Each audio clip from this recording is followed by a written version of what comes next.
Okay, अब pan एशियनिज्म क्या था? देखिए, सबसे पहले पैन एशियनिज्म और मॉडर्निज्म में ये समझा देती हूँ कि पैन एशियनिज्म जो था उस टाइम पर हम जानते हैं कि यूरोप की कॉलोनी जो थी, जापान का भी कुछ हिस्सा यूरोप ने कॉलोनाइज कर रखा था। इंडिया, पूरा साउथ ईस्ट एशिया तो उसका यूरोप की कॉलोनी थी ही सही। चाइना में ओपियम ट्रेड वगैरह। तो एशिया जो था वो मैक्सिमम पार्ट्स ऑफ एशिया वो एक ब्रिटिशर्स की या यूरोप की कॉलोनी थी। कहीं फ्रेंच, कहीं डच, कहीं पोर्चुगीज, तो यूरोप की कॉलोनीज थी Asia. So pan Asianism is a feeling जहाँ पे you know it is basically the cooperation of Asians with each other, जिससे एशिया जो है वो डेवलप हो कलेक्टिवली। ओके, सो हुआ क्या था, ये उस टाइम भी ये फीलिंग जो थी वो हुई थी। The colonial art policy had created a divide between those who like the European academic style and those who favoured Indian style. देखिए, ऐसा है कि जब ब्रिटिशर्स इंडिया में थे ना, जैसे हम 1857 के रिवोल्ट की बात करते हैं, तब भी वो रिवोल्ट क्यों फेल हुआ था? क्योंकि ऐसे कुछ सेक्शंस थे इंडिया के जिन्हें लगता था कि Britishers were actually good. Why? क्योंकि ब्रिटिशर्स उस टाइम पे western school, western education system, modernisation, ये सारी चीज़ें इंडिया को इंट्रोड्यूस करवा रहे थे। और हमारे जो रिच और एलीट क्लासेस थे, स्पेशली जो एजुकेटेड क्लासेस थे, उन्हें लगता था कि जैसे ये सती प्रथा जो है या कास्ट सिस्टम जो है ये गलत है, और ब्रिटिशर्स इनको हटाने की कोशिश कर रहे थे। तो उस टाइम पे इस वजह से रिच, वेल्दी या जो एजुकेटेड था उनको ये लगा था कि ब्रिटिशर्स आर गुड, उसकी वजह से इंडिया डेवलप हो रहा है, और इसलिए 1857 के रिवोल्ट में उनका हाथ नहीं था, जिसकी वजह से वो फेल हो गया। तो कहीं ना कहीं यहाँ पर भी इंडियंस थे, ज़रूरी नहीं कि हर इंडियन को इंडियन आर्ट ही पसंद आया। कुछ इंडियंस ऐसा भी सोचते थे कि यूरोपियन एकेडमी स्टाइल जो था वो इंडियन स्टाइल के ऊपर फेवर करते थे, क्योंकि उन्हें लगता था कि वो हमें इंडिया को उस लेवल तक पहुंचाएगा, हमें इंडिया को मॉडर्न बनाएगा, एट्सेट्रा एट्सेट्रा। ओके, ये ऐसी फीलिंग थी उस टाइम पर इंडियंस के मन में। But following the partition of Bengal in 1905, ठीक है, जब बंगाल का ईस्ट और वेस्ट बंगाल में पार्टीशन हुआ था 1905 में, तब ऐसा हुआ था कि नेशनलिज्म की भावना, because this was the first time जब हम कुछ ऐसा बड़ा होते हुए देख रहे थे, ठीक है, जो कि बहुत ही इम्पैक्टफुल था उस टाइम पे। तो 1905 के बाद से और भी ज़्यादा, और स्पेशली 1905 में तो नेशनलिज्म की फीलिंग्स जो थी वो पीक पर थी। और हमें वो कैसे देखने को मिलता है? बहुत तरीक़ों से, जिसका एक है आर्ट। आर्ट के थ्रू हमें ये बिल्कुल क्लियरली हम देख सकते हैं, जो आर्ट के टॉपिक्स थे, थीम्स थे, स्टाइल्स थे, उसके थ्रू हमें क्लियरली हमें देखने को मिल सकता था कि यार ये ब्रिटिशर्स के खिलाफ अब एंटी ब्रिटिश फीलिंग्स जो है वो डेवलप हो रही है।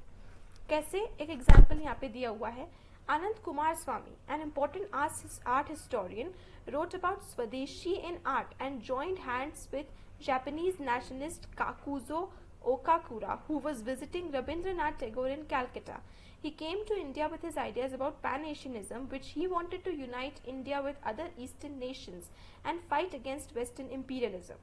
Two Japanese artists accompanied him to Calcutta, who went to Shantiniketan to teach wash technique of painting to Indian students as an alternative to Western oil painting. अब art के through हमें ये कैसे देखने को मिलता है कि एंटी ब्रिटिश फीलिंग्स कहीं ना कहीं डेवलप हो रही थी। देखिए, एक जापानीज नेशनलिस्ट थे काकुजो ओकाकुरा, जो कि इंडिया आए थे अपने दो और जापानीज आर्टिस्ट के साथ। वो रविंद्रनाथ टैगोर से मिलने के लिए कैलकाटा आए थे, और उस टाइम पे आनंद कुमार स्वामी जो थे, उन्होंने इस चीज़ के बारे में उन्होंने काकुजो के साथ हैंड्स मिला लिए। उन्होंने काकुजो के साथ वो मिल गए, उनके साथ एक स्ट्रैटेजी फॉर्म करी, और ये चीज़ उन्होंने उसमें स्वदेशी में भी इस चीज़ के बारे में उन्होंने बताया, ठीक है। और कैसे उन्होंने वेस्टर्न इंपीरियलिज्म को फाइट करने का क्या तरीका निकाला? देखिए, उन्होंने क्या करा कि हम ये चीज़ देखते हैं कि मॉडर्न स्कूल की जितनी भी हम पेंटिंग्स हम जो पढ़ेंगे, जैसे शिव सती या फिर ये राधिका या फिर journeys and by Rabindranath Tagore, ये जितनी भी पेंटिंग्स हम पढ़ेंगे वो टेम्परा एंड वॉश टेक्निक में। हुआ क्या था, ये जो यूरोपियन एकेडमिक स्टाइल की पेंटिंग थी, पहली बात तो ये रियलिस्टिक पेंटिंग्स थी, राइट। रियलिस्टिक हम पहले वीडियोस में समझ चुके क्या होता है। साथ ही साथ ये इनका मीडियम डिफरेंट था। ये वाटर कलर में ना बन के ये ऑयल कलर्स में, ऑयल पेंट्स में ये बनाई जाती थी। तो ये दो चीज़ें थी जो कि काफ़ी डिफरेंट थी, of course Indian style traditional style से भी डिफरेंट थी। तो बंगाल स्कूल के डेवलपमेंट के बाद ये हुआ कि बंगाल स्कूल ने इस वाटर कलर्स को वापस से वो लोग लाइट में लाए और उसी मीडियम में उन्होंने पेंट करना शुरू किया। एंड सेकेंडली वेस्टर्न इंपीरियलिज्म को आर्ट के थ्रू फाइट करने का उन्होंने क्या तरीका निकाला कि उन्होंने ऑयल पेंटिंग्स को छोड़ के वाटर कलर में करना शुरू किया। कैसे? एक वॉश टेक्निक के थ्रू। ओके, वाटर कलर में एक वॉश टेक्निक काफ़ी फेमस है जो कि हमारा पेंटिंग में, अभी हमारी वाटर कलर्स ये प्रैक्टिकल का मीडियम है, तो उसमें हम सभी ने सीखी होंगी प्रैक्टिकल्स में स्टिल लाइफ बनाते वक्त, कंपोजिशन बनाते वक्त वॉश टेक्निक क्या होती है। तो हम जो देखेंगे कि जितनी भी ये टेक्निक्स थी मॉडर्न बंगाल स्कूल की, ये मॉडर्न स्कूल की जो हम पढ़ेंगे हमारे सिलेबस में भी, स्टडीज़ में भी, ये सभी टेम्परा विथ वॉश टेक्निक है। ओके, तो यहाँ पर हमें ये चीज़ समझने की कोशिश करना है कि पैन एशियनिज्म की एक फीलिंग आई थी, जिसका मतलब एशियन साथ मिलके यूरोपियंस को एशिया से बाहर निकालना चाहते थे एंड एशिया का डेवलपमेंट करना चाहते थे। एंड इसी चीज़ के लिए काकुजो ओकाकुरा नाम के एक जापानीज नेशनलिस्ट दो और जापानीज आर्टिस्ट के साथ रविंद्रनाथ टैगोर से मिलने के लिए कलकत्ता आए थे, जहाँ पे उनकी मुलाकात आनंद कुमार स्वामी से हुई। आनंद कुमार स्वामी, अगर आपको याद है तो हमने राजपूत स्कूल ऑफ मिनिएचर्स में पढ़ा था कि उन्होंने ये राजपूत पेंटिंग्स जो टर्म है वो आनंद कुमार स्वामी ने कॉइन किया था।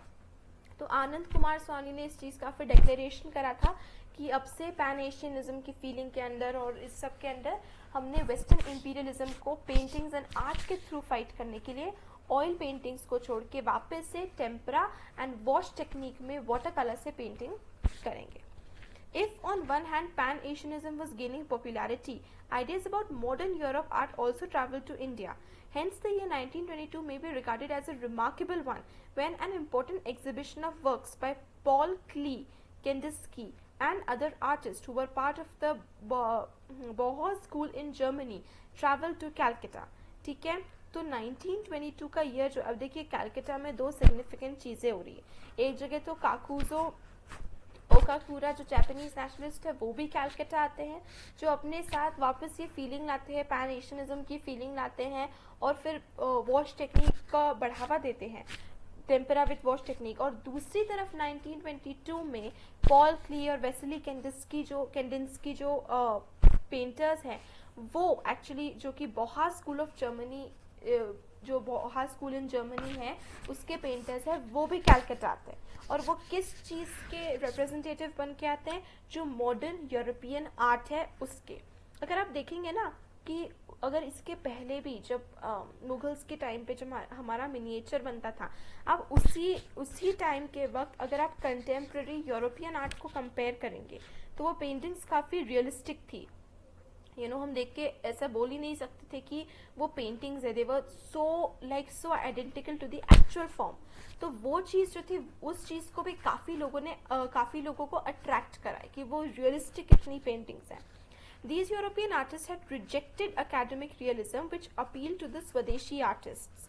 They created a more abstract language of art consisting of squares, circles, line and color patches, जिसको हम क्यूबिज्म भी बोलते हैं। तो अब ये हुआ कि जर्मनी के स्कूल से अब ये जो एक नया मॉडर्न यूरोपियन आर्ट लेकर आए थे पॉल क्ली एंड वेस्ली कैंडिंस्की, ये था in the form of squares, circles, lines and colour patches. तो ये एक अलग ही, जो कि हम आज के टाइम पे बहुत कुछ एब्स्ट्रैक्ट आर्ट भी कह सकते हैं, ये एक अलग ही वो लेकर आए थे, अलग ही लैंग्वेज थी इनके आर्ट की, एब्स्ट्रैक्ट टाइम की। For the first time, Indian artists and the public had a direct encounter with modern art of this kind. It is in the paintings of Gaganendranath Tagore, brother of Abanindranath Tagore, that the influence of modern Western style of paintings can be clearly seen. He made several paintings using Cubist style, in which building interiors were created out of geometric patterns. Besides, he was deeply interested in making caricatures, in which he often made fun of rich Bengalis blindly following the European style of living. तो अब हम एक नई चीज़ देखते हैं।